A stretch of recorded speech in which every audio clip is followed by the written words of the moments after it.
So it's been about a month since I installed watchOS 10 developer beta on my one and only Apple Watch because I love to live dangerously, and I thought it would take some getting used to as I last reported on it. Like, okay, I gotta relearn what the buttons do and how the home screen works and how widgets work and everything, and after 1 month of use, I'm happy to report I'm not happy, and I wanted to go back.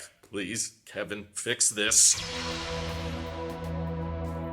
So I should admit from the beginning that the watchOS team is in kind of a difficult position, right? Like, it's a very, very tiny display, basically the smallest one Apple makes, and yet they expect it to do so many different things. And it's not all bad, I should say. Like, the full screen redesigns for the activity app, the world clock, and the updated design language for the heart rate app is all cool and fresh and unique. So there's parts about it that I appreciate, and the fact that now you can access Control Center from any app and check your battery percentage for those of you who care about your state of charge so much. But the biggest fundamental change is the most noticeable one that even after a month of use, I'm still not really getting comfortable with it. And the team is in a difficult position because they're probably pushed by Apple to innovate and come up with something new and unique and different every single year. And honestly, it's a watch. Like, how different can you actually make it? And they're probably experimenting and trying out things all the time. And this is just, in my opinion, like another experiment, but this is one that I am not on the side of like, yeah, this is how to make the watch more functional and useful. On paper, it might sound better, and I'm mostly talking about the new redesign widgets approach. Like, you just swipe up on the watch face now, or you just start scrolling with the digital crown to access all of these individual tiles. And that probably sounds good during a keynote presentation and on a website. Look at all of this rich information that you can access now just at a glance, but more truthfully, it kind of feels a bit redundant. So before watchOS 10, I was kind of more comfortable using a more modular watch face, right? Because you can have all these complications and widgets everywhere on the watch, including some big ones. So you get everything you need. You get your messages, your mail, your world clock, your time, the date, and all that. But now when you swipe up, you have access to even more widgets, which I guess get to go into a little bit more detail, but truthfully, I think it's honestly faster and it feels a little bit more efficient. If I'm looking for something precise, I'll just tap on the complication and it will launch the whole app. This one just kind of gives you tons and tons of glances and widgets, but not really the fully fledged app. It's just more things to scroll through, which made me realize that I was almost never using it. For the first couple weeks I switched over to watchOS 10, I basically just never scrolled or swiped up on the front anymore. Or if I did, it was because my muscle memory was trying to access Control Center. But every time I'd swipe up, I go, oh, wait, that's not Control Center anymore. I gotta click the side button again. So maybe I need more than a month to retrain how I use my watch, but I think the main reason I'm kind of annoyed by this is it didn't really feel broken before. You know, with watchOS 9, swiping up to activate Control Center didn't feel like wrong or bad. And I also didn't feel like watchOS was in desperate need of more widgets or more glances or more complications to just be one swipe away, because the modular watch faces they've given us are already pretty great at delivering tons of information just by twisting your wrist a little bit. And you're like, cool, I know everything I need to know. And if I need more information, I'll tap on that complication. Now you can still do that, but also fill your watch face with all of these widgets, which in my opinion is just a little bit too much. It's like they have all of this data and information and they want to pack as much of it as possible on this tiny display. And truthfully, I think they had it right previously. But after watching the Apple keynote again, I noticed that Kevin's mindset was, well, you just need to now have a more aesthetically pleasing watch face that's not as modular. You know, you just need to choose something that's more beautiful to look at and just have a pretty watch face. And then when you need more information, now you swipe up and now you scroll up. And I did try that. I switched my watch face over to just be more aesthetically pleasing and access those widgets by swiping up when I need to. But I realized this is more steps now. You know, some of us, I guess, like to just admire the screen of our watch like, oh my God, this is the prettiest thing ever. But some of us that want to use it just like a tool, we would rather just have the modular watch face as the default. And unfortunately, there's no way to turn things back. So even if you do prefer just having a complication-rich watch face, you still have to access more pinned widgets whenever you swipe up. And that, with a display this small, is a pretty valuable gesture. And in my opinion, too valuable to just give to, okay, even more widgets than before. And maybe I'd be willing to forgive it a little bit if I could switch between watch faces as easily smoothly as before, but that's another bizarre change they made with this generation. I don't believe this is a bug. Everyone keeps telling me no, this was a design decision on the watchOS part. You can no longer swipe between watch faces just by swiping your finger across the display. I love that feature. That was super duper useful. If there was a time where you wanted one watch face for one particular setting and a different one for a different time of day, it was very easy to swipe between them, but now you can't do that anymore. You have to press and hold and then swipe between watch faces, which definitely takes a lot more time and is a lot more complicated than just swiping back and forth. Same thing with having to scroll up through this large array of widgets every time you want to check on your complications. So I'm a big Apple Watch fan. I still am. I plan on keeping this Series 7 as long as I possibly can. Even after it stops getting software support, I'll probably keep wearing it and using it. Just nothing that they've talked about adding in future generations of the Apple Watch have been that interesting or intriguing to me. None of the rumors are that exciting. None of the Apple Watch Ultra designs, in my opinion, are too tempting for an upgrade. So yeah, at this point, I have no intention on upgrading for any reason unless this one just goes kaput on me. But even then, you can find these things for like $300 on Amazon. The steel ones with the sapphire display and everything. Honestly, Apple Watches have gotten so cheap and so great, but this one watchOS thing that hasn't released for everybody yet, and it's just in beta, and I've seen Apple go back on what to do with the side button previously, so I hope they do that again. But what do you guys think they should do? Feel free to let me know down in the comments below, and thank you to everybody supporting this channel directly. Seriously, helps us out a ton, as does just watching these videos. This is your Apple Sheep here, and I will see you all in the next one.